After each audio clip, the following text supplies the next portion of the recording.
Ok. Se vocês quiserem mutar, vocês se mutam, tá? Aí eu vou mutar, porque às vezes chega alguém. Tá bom. Então, vamos lá, queridos. Ainda bem que eu deixei só o capítulo 26, que eu sempre quero me empolgar, falar, vamos fazer uns 3 capítulos para ver se a gente avança, mas não vale a pena, porque é tanto ensinamento que é bom a gente fazer isso, porque talvez nunca na vida a gente fosse fazer uma coisa tão detalhada, né?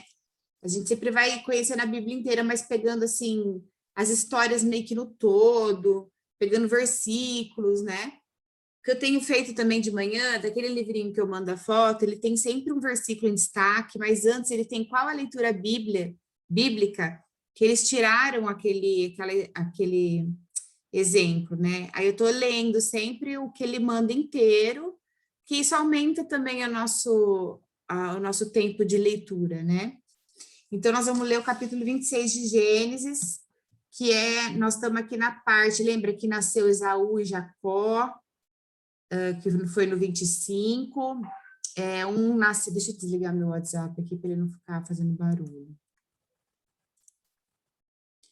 E aí, nesse capítulo aqui, ele vai falar sobre Isaac, quando ele já estava casado lá com a Rebeca, e eles começou uma fome, né, lá em Canaã, porque eles estavam vivendo uma seca muito grande. Eu vou ler só a metade aqui, porque aí a gente comenta um pouquinho, porque a primeira parte, ele tem uns 3 assuntos diferentes aqui no capítulo 26. Então, vamos lá. Uma fome terrível atingiu a região, como havia acontecido antes no tempo de Abraão. Por isso, Isaac se mudou para Gerar, onde vivia Abimeleque, rei dos filisteus. O Senhor apareceu a Isaac e disse, não desça ao Egito, faça o que eu mandar. Habite aqui como estrangeiro, e eu estarei com você e o abençoarei. Com isso, confirmo que darei todas estas terras a você e a seus descendentes, conforme prometi solenemente a Abraão, seu pai. Farei que seus descendentes sejam tão numerosos quanto as estrelas do céu e darei a eles todas essas terras. Por meio da sua descendência, todas as nações da terra serão abençoadas. Farei isso porque Abraão me deu ouvidos e obedeceu o que lhe ordenei. Meus mandamentos, decretos e instruções. Portanto, Isaac ficou em Gerar. Aí depois vai falar sobre que ele mentiu também, de novo, igual fez Abraão, dizendo que Rebeca era sua irmã, tá? Mas eu queria comentar um pouquinho essa parte sobre ele não sair de lá. O que aconteceu? Estava tendo uma fome terrível em Canaã, e era a terra prometida, né, dos seus descendentes. E era uma terra depois que seria destinada a estar transbordando leite e mel, né? Ela era uma terra, assim, que era uma terra fértil, só que eles estavam passando por um período de seca. E com isso a fome. Então, assim, mostra um pouco para a gente também que a crise está em todas as épocas, né? A crise, ela está na nossa vida hoje, a crise, ela pode vir de um desastre natural, de uma seca, ela pode vir de uma enchente, de um maremoto, de um terremoto, de um tsunami, de um furacão, de uma pandemia. Então, independe de história, de tempos e de recursos, porque era uma terra fértil. Assim como tem um tsunami no meio de uma terra linda, teve pandemia no mundo inteiro. Então, crise a gente sempre vai ter, independente de região, né? Essa pandemia veio para provar isso. E elas deixam marcas profundas de prejuízo, tanto psicológico, como pessoas que, né, tanta gente que morreu, pessoas que perderam seus empregos. Acho que todo mundo foi afetado de alguma forma nessa vida, ou pela pandemia, ou por outro desastre natural. Então, assim, não é dizer, naquela época não teve o que teve hoje. Teve, né? Se não tinha o que comer, era uma grave, né? Era uma crise grave. E muitas vezes, numa situação dessa, quando a gente tem uma crise na nossa vida, a gente busca refúgio, né? Então, por exemplo,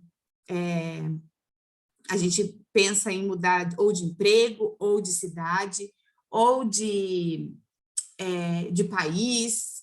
A gente quer solucionar. Só que Deus, nessa situação, tem hora que é para a gente ir. Tanto é que Deus falava para Abraão, saia da tua terra, da tua parentela. Deus dá estratégia. Só que nessa situação, qual que era a primeira coisa que Isaac poderia pensar? Eu vou para o Egito, no Egito tem comida. Só que Deus fala para ele, não vá para o Egito, né? Deus ordena para ele não ir, para ele permanecer lá, e ele obedece a Deus. E ali ele tenta semear. E Deus fala, eu estarei com você e o abençoarei. E nisso a gente vê que ele acreditou tanto que ele começou a tentar plantar, cavar poço.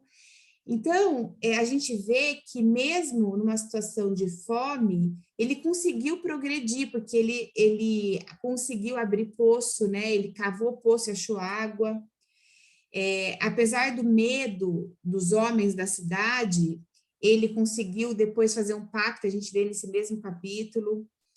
E a gente tem que perceber o seguinte, que ele tentou lutar pela sobrevivência, mas não do jeito que ele primeiramente achou que seria o mais fácil, que seria ir para o Egito e conseguir alimento. Ele tentou plantar lá, mesmo com tudo contra o que seria o mais óbvio, né? Então, assim, a nossa incredulidade sempre vai perguntar como que eu vou sair dessa situação? E enquanto a pergunta da fé é, o que eu posso aprender com essa situação? Deus queria que ele aprendesse ali que ele tinha que depender de Deus. Se ele fosse para o Egito, todo mundo tinha comida lá. Deus quis que ele permanecesse aonde era mais assim, impossível dele conseguir. E o lugar mais seguro do mundo para a gente é sempre dentro da vontade de Deus, né? Porque a vontade de Deus nunca vai conduzir a gente por um lugar onde a graça dele não vai nos proteger. A graça de Deus vai promover o que a gente necessita, né? Que nem a Lu, por exemplo, o último lugar que ela poderia pensar por exemplo, se refugiar no momento seria na casa da sogra. Tenho certeza que ela passou por cima de um monte de si, mas nossa, mas não sei o quê, que ela sente que é aquilo que o marido está falando. O marido muitas vezes não, na maioria das vezes eles são, né, o chefe da família, sacerdócio de Deus, então a gente recebe através da autoridade deles direção de Deus, né? A Thalita também passou por situações essa semana no trabalho que eles tiveram que tomar decisões que pareciam ir contra o que diria que daria certo, né? E Deus, ele sempre vai nos abençoar, porque se ele dá a instrução, ele já vai dar a graça. E muitas vezes, numa dessa, a gente acaba transgredindo os valores de Deus, porque a gente fica com medo dos homens, a gente fica com medo, a gente pode tomar uma atitude pensando só em favorecer a nossa vida, sem pensar aquilo que Deus decide isso por nós, né? Para ele recusar, para Isaac recusar de imediato a abundância do Egito por umas bênçãos invisíveis, né? Era algo assim que precisava de fé, que era muito mais fácil para ele pegar e ir para o Egito e ir lá ter comida do que ficar no deserto e falar, nossa, eu vou ter que plantar aqui, como que eu vou conseguir aqui tirar dessa terra, que é uma terra totalmente sem vida, né? As pessoas deveriam falar, todo mundo aqui já tentou, não consegue, aqui é impossível, a terra é seca, não chove, isso aqui não vai virar uma plantação. E diz que ele acreditou que ele colheu de 100 por 1, né? Ele prosperou tanto ali, sendo um lugar tão sem vida, mas a cada uma semente ele plantava 100 vezes mais. Por quê? Porque a vitória ali não era pela terra que era seca, não era pela falta de chuva, não era pelos olhos naturais, era porque Deus estava abençoando.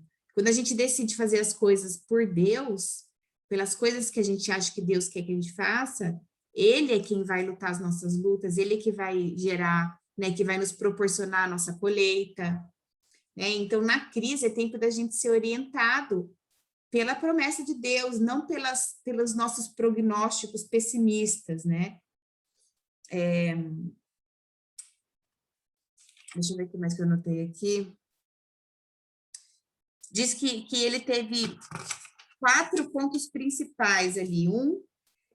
Que diga, siga a orientação de Deus em vez de fugir, né? Na crise somos desafiados a lutar pela nossa própria sobrevivência. Isaac enfrenta um problema real, grave e aparentemente sem solução. 2, na crise não podemos buscar atalhos sedutores. Fugir da crise pode ser perigoso. Queremos soluções rápidas, fáceis e sem dor. Mas Deus diz a Isaac, não desças ao Egito, né? Tenho certeza que tanto para a Lu ficar aí, né? Tem que ter esse tempo de pausa, longe das coisas dela, peregrina, né? Como diz que Isaac foi. A Thalita também teve que tomar decisões no trabalho que favorecia só o cliente e não correu atrás do que seria de direito, assim, porque ela você não sabe, né, Lu, da Thalita? Vou só falar para você poder entender. Pode falar, amiga? A Thalita está ouvindo? Pode sim. Ah, então, ela tem a empresa de sofá e o Saulo foi fazer um serviço que manchou o sofá do moço, deu uma manchinha, e a princípio o moço falou, vamos ver até amanhã o que vai acontecer. E aí ele ficou assim, ficou insatisfeito, e a Thalita e o Saulo não quiseram deixar por isso mesmo, e simplesmente falar, né, dar uma desculpa do que deveria ser a causa, tipo, se o tecido ou é velho, ou a tinta. Eles não procuraram uma escapatória fácil. Eles enfrentaram de uma maneira que, para eles, eles iam sair perdendo, e eles ofereceram o valor todo do sofá novo, né? Um serviço que custaria R$400, o sofá custava 4.000. E nisso, né, isso desestabiliza, porque tira as nossas circunstâncias serem boas, para tudo parecer que a gente está sendo injustiçado, né? E eles confiaram muito naquilo que Deus colocou no coração deles. E eu lembro que eu conversando com a Thalita, eu falei, vamos aproveita isso para tentar encontrar uma maneira de fazer como é que fala? Um contratinho, né, para você não passar por isso outras vezes, porque com certeza vão ter outras situações assim. Às vezes é isso que Deus quer mostrar, porque quando acontece alguma coisa na nossa vida difícil, a gente tem que perguntar por quê, mas para quê? Para que Deus isso está acontecendo? Porque nada do que acontece na vida de uma pessoa que nem a gente, que tem Deus em primeiro lugar, né, é à toa. Tudo tem um porquê, né? E eu sei que a coisa deu uma reviravolta, Lu. A namorada do cara ficou no pé dele, e na hora que a gente estava conversando, que a Thalita entregou mesmo de coração para Deus, assim, como algo que eles decidiram fazer mesmo, o cara estava ligando ao mesmo tempo para ela, e ele não aceitou o valor inteiro, disse que não queria um sofá novo à custas de tudo isso, tal. E isso reverteu num bom testemunho deles, da empresa, que ele nunca viu uma empresa tão idônea, que nunca viu pessoas tão corretas.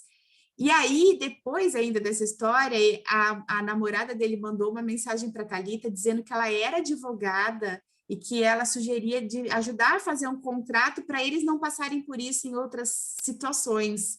A noiva dele, será a namorada, que intercedeu pela Thalita, que advogado às vezes é gente que quer brigar, né? Então, assim, a gente consegue ver nisso, apesar de toda a aflição, a gente consegue ver a mão de Deus protegendo, trabalhando e provando a fé, né? Porque eles confiaram, numa dessa podia ter desanimado, desistido, mas não, eles confiaram. Aí a gente vai ver aqui também que é bem isso, quando Isaac começou a tentar cavar os poços para poder achar água, ele achava água, e o pessoal que morava na cidade, que começou a ficar com inveja, ia lá e botava sujeira, bloqueava, né, os poços deles, e em vez dele ficar reivindicando os direitos, que o poço era dele, ele ia lá e cavava outro. E aí os caras iam lá e bloqueava o poço deles de novo, aí ele ia lá e cavava outro, porque a confiança dele não estava em ter que brigar pelos direitos dele, estava em que quem ia prover para ele era Deus, né? Então, é a confiança. Aí fala que a crise, nós precisamos tirar, né, os olhos das circunstâncias e colocá-los nas promessas de Deus. Na crise é tempo de ser orientado pelas promessas de Deus, não pelos prognósticos pessimistas. Deus fala a Isaac que seria com ele, que abençoaria, que multiplicaria. Aí no quarto, na crise, precisamos obedecer a Deus sem racionalizar muito. Aposto que vocês duas, se fosse racionalizar muito, vocês ficariam doidas frente a tudo que está acontecendo, né? Deus dá a Isaac 2 ordens: não desça e fique na terra. Isaac não discute, não questiona, não racionaliza, não duvida, ele obedece prontamente e pacientemente. O caminho da obediência é o caminho da bênção, portanto, na crise, não fuja de Deus, obedeça.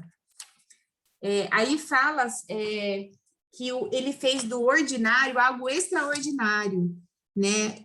Muitos podiam dizer para ele: aqui não chove, a terra é seca, aqui não tem água, é que nem na casa da Thalita, né? As pessoas, eu mesmo falei para ela: ninguém faz isso que vocês fizeram. E eu não falei antes dela tomar, falei só depois, né? Para não influenciar, né? Porque eu tenho que respeitar aquilo que Deus falou no coração dela, mas ninguém faz isso, né? Do mesmo jeito que as pessoas deviam falar assim para ele, para você também, né, Lu? Na sogra não, né? Vai arrumar outra encrenca, né? As pessoas dizem: não vai dar certo, aqui não tem água. Outros já tentaram e fracassaram. Mas Isaac desafiou o tempo, as previsões, o prognóstico, a lógica, semeou, né? E colheu 100 vezes mais do que plantou. Ele andou pela fé. Então fala: não importa se hoje o cenário é um deserto, lance as suas redes em nome de Jesus. Ande pela fé. Em segundo lugar, espere uma colheita extraordinária de Deus. Isaac colheu a 100 por 1, mas não porque a terra era fértil, porque ele havia aplicado as melhores técnicas da agricultura, mas porque o Senhor o abençoou. Porque a intervenção sobrenatural de Deus não anula a ação natural do homem. Isaac experimentou o milagre de Deus na crise, mas ele prosperou não na passividade, né? Do mesmo jeito que a Lu está tendo as estratégias dela de ir lá fazer mudança e mudar mesmo sem ter o lugar dela. A Thalita também tomar a decisão de sair no prejuízo. Diz aqui que a gente não tem que ficar passivo. Ele cavou o poço, ele plantou, ele investiu, ele trabalhou. Resumidamente, ele empreendeu, né? Há uma profunda conexão entre a diligência humana e a bênção de Deus, entre o trabalho e a prosperidade. A própria palavra oração é orar mais ação. Deus espera de nós também o nosso empenho, né? A gente não pode simplesmente parar e ficar esperando cair do céu. A direção, sim, a gente tem que pedir para Deus, mas ele espera que a gente haja. Eu lembro que o Luciano Subirá sempre fala: o trabalho do Espírito Santo é ele pegar de um lado e a gente pegar do outro lado. Nem a gente leva sozinho, nem ele leva sozinho por nós. É um trabalho em conjunto, é ação divina com a nossa atitude como ter fé e agir. Aí o que acontece na leitura? Eles começam a incomodar, né? Os filisteus começam a ficar com inveja deles. Lá no capítulo, no versículo, acho que 23, no versículo 14, diz assim: adquiriu tantos rebanhos de ovelhas e bois e tantos servos que os filisteus o invejaram. Por isso, os filisteus fecharam com terra todos os poços de Isaac que tinham sido cavados pelo servo de seu pai Abraão. Então, por direito, era dele, porque era do pai dele.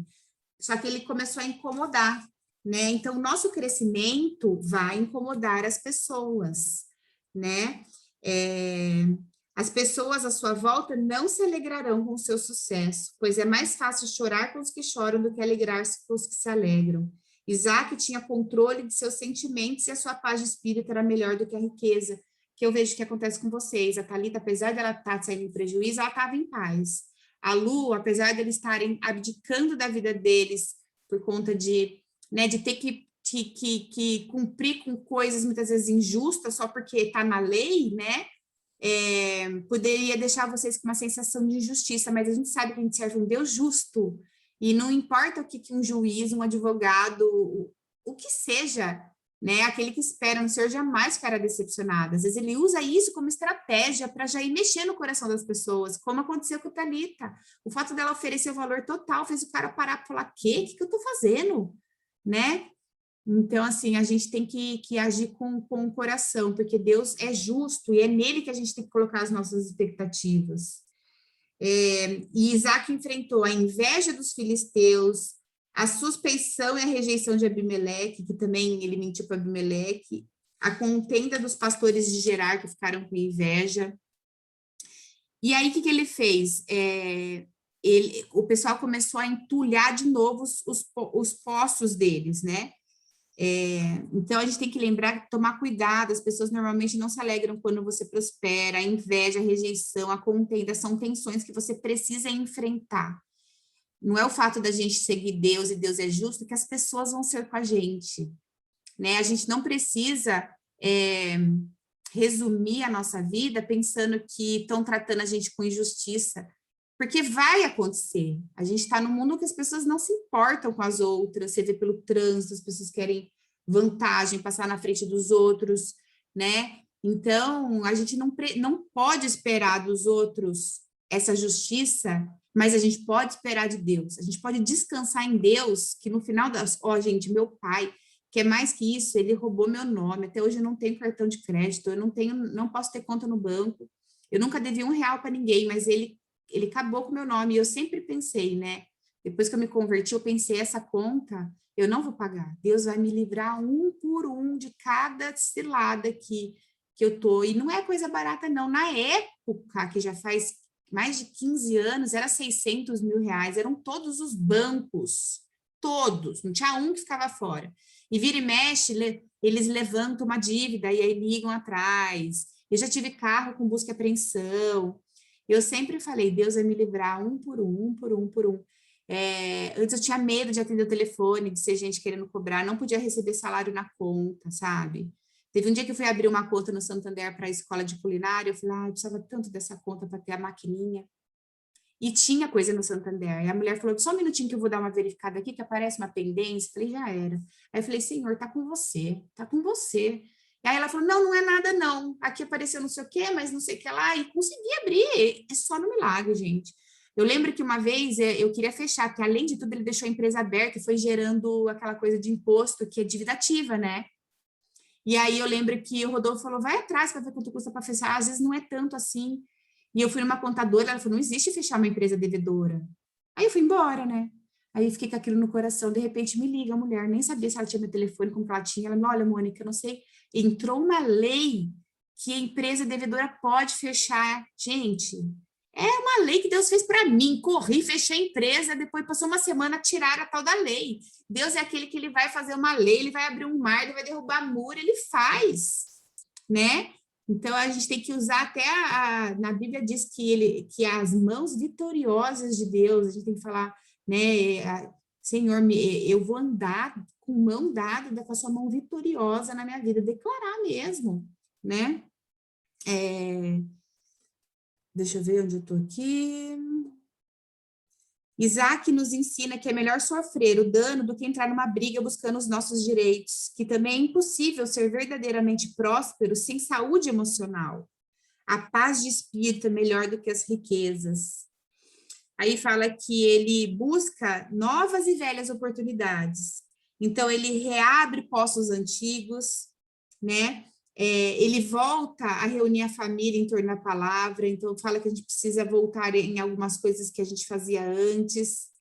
Aí tem um autor que diz assim, a igreja vive buscando alguma coisa nova, quando na verdade tudo que precisamos é cavar novamente os antigos poços de vida espiritual que tem sustentado o povo de Deus desde o começo. A palavra de Deus, a oração, a adoração, a fé, o poder do Espírito, o sacrifício, o serviço, poços que permitimos que o inimigo tapasse. Isaac tirou os entulhos dos filisteus para que a água pudesse jorrar. Havia água nos poços, mas ele não podia ser aproveitada. Primeiro era preciso tirar o entulho dos filisteus. Deus tem para nós fontes, rios de água viva, e nós não os recebemos porque às vezes temos entulho para ser retirados. Às vezes é um perdão, né? Às vezes é algo que está no nosso coração, a gente pode pedir para Deus trazer a luz, né? Tenho certeza que para Deus não tem nada melhor do que a gente reconhecer que a gente quer saber, Deus, qual área da minha vida que eu preciso reavaliar alguma coisa? Me mostra, né? Diz também para a gente cavar novos poços. Quando estamos vivendo num deserto, precisamos nos tornar especialistas em derrotar crises. Numa dessa, né, a Thalita podia ter desanimado. Que essa empresa o quê? Vou desanimar. Não, olha isso que está me acontecendo, né? E a gente tem que lembrar que às vezes precisa ser removido alguns entulhos. A Ana Márcia mandou uma mensagem hoje no livro que ela está lendo, que diz que a terra, para poder plantar uma videira, ela tem que ter pedras, né? Porque senão ela não ai, não lembro como que ela explicou, mas sei que tem que ter, você lembra, Só tá? dá folhas, senão a videira cresce só dando folhas, folhas, folhas, e não gera fruto. Então, às vezes, a nossa vida precisa ter essas pedras, né? Que nem a gente não põe vinho novo em odre velho, então tudo tem um porquê, né? Fala também que ele abriu mão dos seus direitos, Isaac cavava poços e os filisteus entulhavam seus poços. Eles estavam decididos a roubar sua riqueza, sua posição, sua reputação. O inimigo quer roubar isso da gente, gente. E os filisteus vinham atrás entupindo os poços. Quando os servos de Isaac acharam um poço de água nascente no vale, os pastores de Gerar contendaram com os pastores de Isaac, reivindicando o direito da posse de água, ou seja, ele cavava, achava, os outros falavam que era dele. O poço recebeu o nome de Ezeque, porque contentaram com ele. Ezeque significa o poço do conflito ou negócio conflituoso. Então, os servos de Isaac cavaram outro poço. Às vezes eles brigarem pelo poço, eles iam adiante. E também os filisteus voltaram a querer. Por isso recebeu o nome de Sitna, que Sitna tem parentesco com Satanás, acusador, inimigo. Portanto, esse poço chama-se lugar da inimizade. Em vez de Isaac entrar em conflito, defendendo seus direitos, ele foi adiante para cavar novos poços. Você vê, às vezes o inimigo quer plantar Eu fico pensando, eu falei para a Thalita, eu falei, tá do céu, se você tivesse, sei lá, tentado algum tipo de disputa, né, com esse casal, advogado sempre tem uma maneira de, né, né, e aí acho que eles ficaram, assim, de boca abertos, né, porque ela deve estar acostumada com gente querendo conflitar, né, então isso virou um bom testemunho, né, na boca deles, isso vai prosperar, né, foi a vitória em cima da aflição mesmo. Imagine quando Isaac conseguia achar água naqueles poços, num lugar que não tinha nada que indicasse que seria um lugar próspero, né? Diz que a prosperidade vem de Deus, né? Isaac partiu dali, cavou um novo poço e encontrou água, e os filisteus desistiram de brigar com ele. É como diz, né, o ditado popular, quando um não quer, dois não brigam.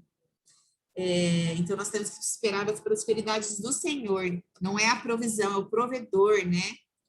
A história é dinâmica, isso significa que devemos aprender com o passado. Assim, ele aprendia com o passado, ele ia cavando poço, igual o pai dele. Mas a gente tem que viver no presente com os olhos no futuro. Não adianta a gente pensar assim também, ai, mas não tá dando nada certo, antes eu tinha um emprego tão bom. Não é melhor voltar para trás? Se Deus te levou para frente, aprende com o passado, vive o presente com o olho no futuro. Eu lembro que, não sei quem foi que falou, acho que foi o Luciano Subirá, ele falou assim, ó, eu sempre, ele fala assim, eu sempre acredito no melhor, mas estou preparado para qualquer situação, né? A gente tem que sempre acreditar no melhor, mas estar preparado para qualquer situação. Não idolatre o passado, faça novos investimentos para o futuro. Isaac não ficou limitando a reabrir poços antigos, em vez disso, ele abriu novos poços. Então, eu falo que a gente é uma igreja histórica, mas não podemos viver só de histórias. Nossas raízes estão no passado, mas nossos olhos estão no futuro. Somos gratos pelo passado, mas precisamos fazer novos avanços para o futuro. E o melhor de ontem deve ser a medida mínima para o futuro, né? Eu acho que todo tipo de impacto na nossa vida tem que servir de impulso. Porque tudo que acontece tem um porquê de acontecer. Quando a gente põe Deus na frente, qualquer coisa que aconteça faz parte dos planos dele para cooperar para o bem, né? Quem diria que tudo que a Thalita passou ali fosse gerar algo depois tão gratificante assim, né? Que foi um troféu mesmo da conduta, sabe? Um bom testemunho, gente, na boca dos outros, vale muito mais, mas muito mais que uma propaganda de outdoor, né? E saber também que é o próprio Deus quem vai prosperar, né? Quem vai dar vitória.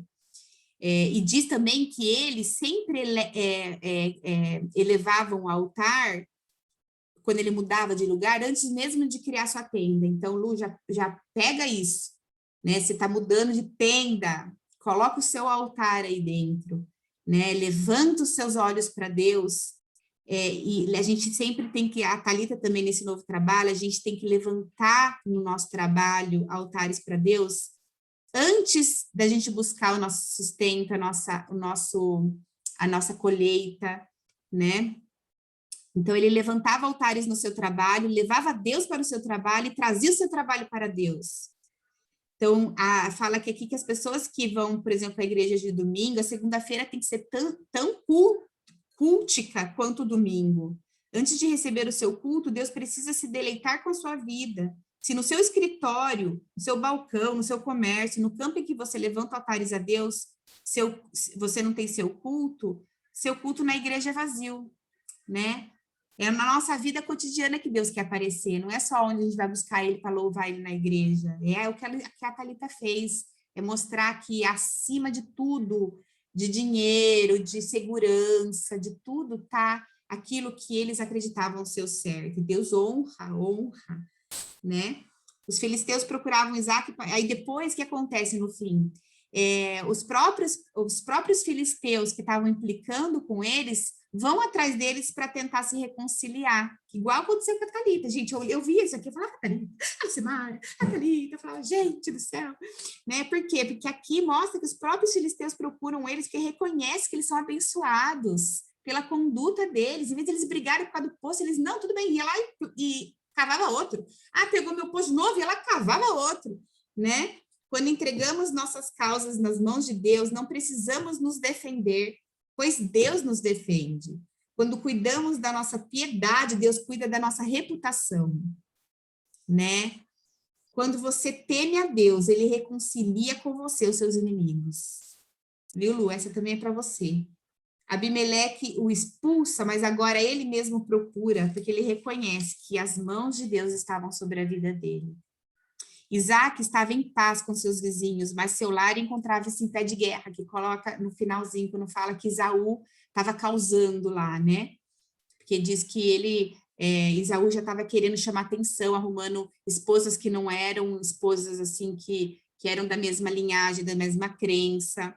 Isaac estava em paz com seus vizinhos, mas seu lar encontrava-se em pé de guerra. Então, muitas vezes a gente tem que tomar cuidado também, para não só buscar ter paz fora, como a gente tem que ter paz dentro da nossa casa. Eu vejo muita gente, né, que serve igreja, tudo, mas deixa o marido que não frequenta em casa. E é ruim, porque uma casa dividida não prospera. Nosso primeiro ministério é a nossa família, né? Esaú, filho profano, aos 40 anos de idade, desligou-se conscientemente de seus pais, agiu deliberadamente contra eles e casou-se com 2 mulheres pagãs, que deram muita tristeza a Isaac e Rebeca. Mais tarde, só para provocar os pais, ele se casou com uma 3ª mulher pagã. A decisão de Esaú contraria a tradição da sua família, levou ele a separar-se conscientemente da casa de Abraão e das bênçãos espirituais da família. Né? Então, o que aconteceu? Ele era para ser o primogênito, para receber a bênção, mas Deus, ele não anda por linhas tão óbvias, não era porque ele tinha, como, por exemplo, o costume da época, o primogênito receberia a bênção, Deus não anda por linhas assim, ele escolhe, né, a escolha é dele, ele muda a história a hora que ele quiser, porque ele foi pelo coração de Jacó, ele não foi pela lei que tinha que ser Esaú, né? E é isso, meninas, que eu anotei. E eu achei que foi muita coisa até que saiu disso, porque quando eu li a primeira vez, não tinha percebido tanta coisa, tantos detalhes, num capítulo que só diz que ele não foi para o Egito, ficou lá, mas essa questão dele acreditar, dele ir contra tudo que as circunstâncias né, diziam, que as pessoas diziam, e acreditou, porque a gente tem que tomar cuidado com aquilo que as pessoas que a gente ouve, né? A gente tem que primeiro ver o que Deus espera de nós, né? Por isso que às vezes eu falo para algumas pessoas, eu falo assim, não fique só em reuniões de grupo, em conselhos de grupo, vai sozinha você com a Bíblia para ver o que Deus fala no teu íntimo. Tem coisa que, por exemplo, eu poderia querer falar com a Lu, poderia querer falar com a Thalita em particular, e isso também Deus às vezes quer fazer com a gente, né? Ele quer falar no nosso íntimo, né? Vai cair 1 minuto. Vamos abrir mais um rapidinho, só para vocês falarem? Posso abrir?